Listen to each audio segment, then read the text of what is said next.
So I was not planning on making this video. As you can see by my facial hair I got going on here, I didn't shave, I didn't prepare for this video, but I was just working on mixing and mastering this song, and I thought, you know what, I'm just gonna go ahead and make a video on this real quick because I want to document exactly how I was feeling and exactly what my thoughts were. That way I can always go back and look at my state of mind. I think that helps. When it helps me move forward and make new music, when I can look back and get in the mindset of how I was feeling when I made that song. So yeah, I'm gonna go ahead and play this song for you guys, and then after we listen to it, we'll go ahead and talk about how exactly I made it. So here we go.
Alright guys, that is it, and I don't know why this is over here. Yeah, that can go away. So yeah, that is that. Obviously this is a dark, gloomy song, and at the beginning we can hear like this funeral bell or this graveyard bell going off.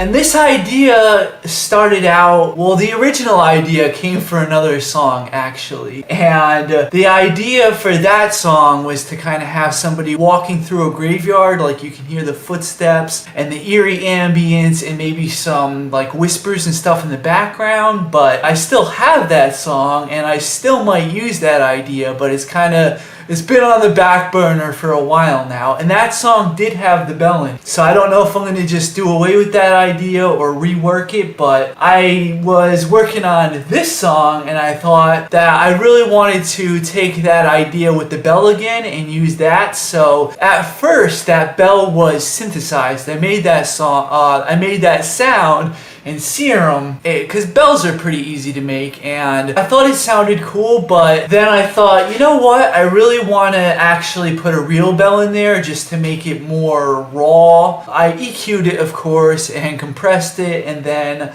I added the reverb separately, so the bell is the dry single and the reverb is the wet single, and then just kind of mix those together. And then I added an impact underneath it so that it could have low end. And then of course, to make it fit, I high passed the bell, so altogether it sounds like this.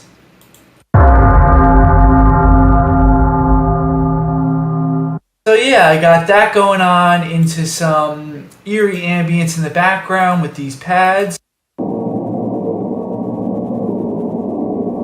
which has become pretty much a staple of my music.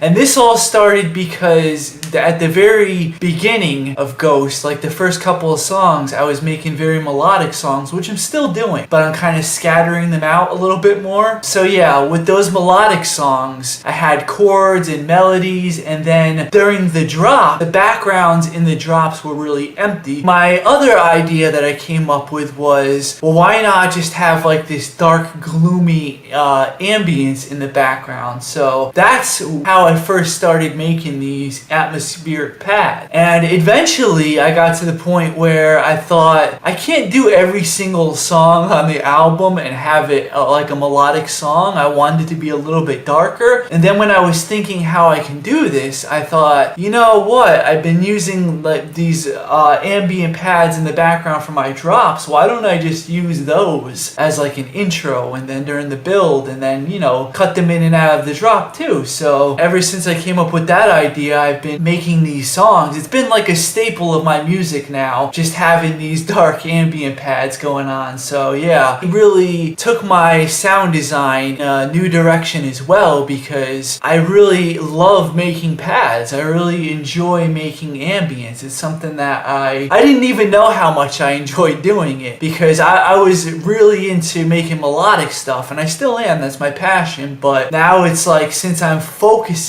solely on having the song revolve around these ambience, I'm putting so much more energy into it. There's the pads that we got here. I'll play one at a time for you. And you can tell one is higher than the other, and that's obviously on purpose, just to fill out the spectrum. Fit really nicely on top of each other. And yeah, so there's the beginning here. One more thing is this sound effect. Really, really cool. I made that sound. I went into that sound knowing what I wanted the end result to be, and I kind of like the whole entire thing, that time that I was making that sound, I was just thinking of kind of like a crank being turned. Thank you for watching. Don't forget to like and comment, subscribe and check out our other videos. I noticed that the drops in the drop throughout the sounds, by having good sound design. And I thought the idea went, so that was purposely made to go before the bell.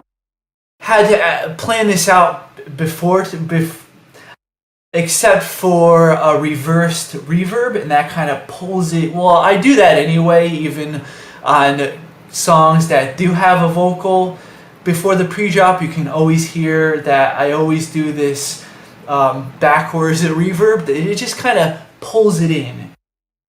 And don't pay any attention to these effects right here, because this is the after it's been consolidated. This is what it's gonna look like. And I don't mean after it's been consolidated, I mean after it's been processed already, because the original Tom had to be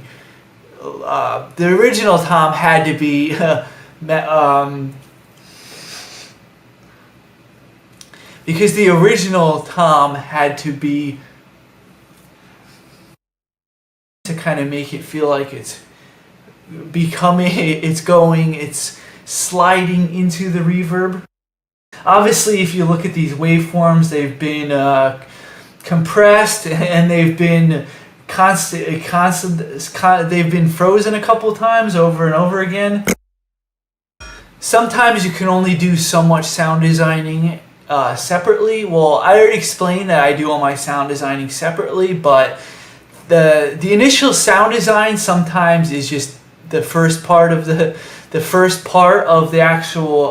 sounds, and then getting the sounds in the project and making those sounds. Sometimes they need to be tweaked more within the project to kind of get them to fit together. Yeah, so as you can hear, lots and lots of reverb going on in this song. I think that's also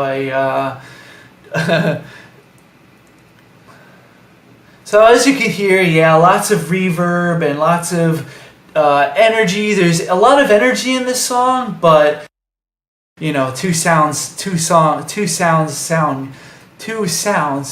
good together. Plucky, they're rhythm sounds, you know. Rhythm is my main genre of music, so I love making these plucky rhythm plucks where you're just adding a lot of these rhythm plucks where you're adding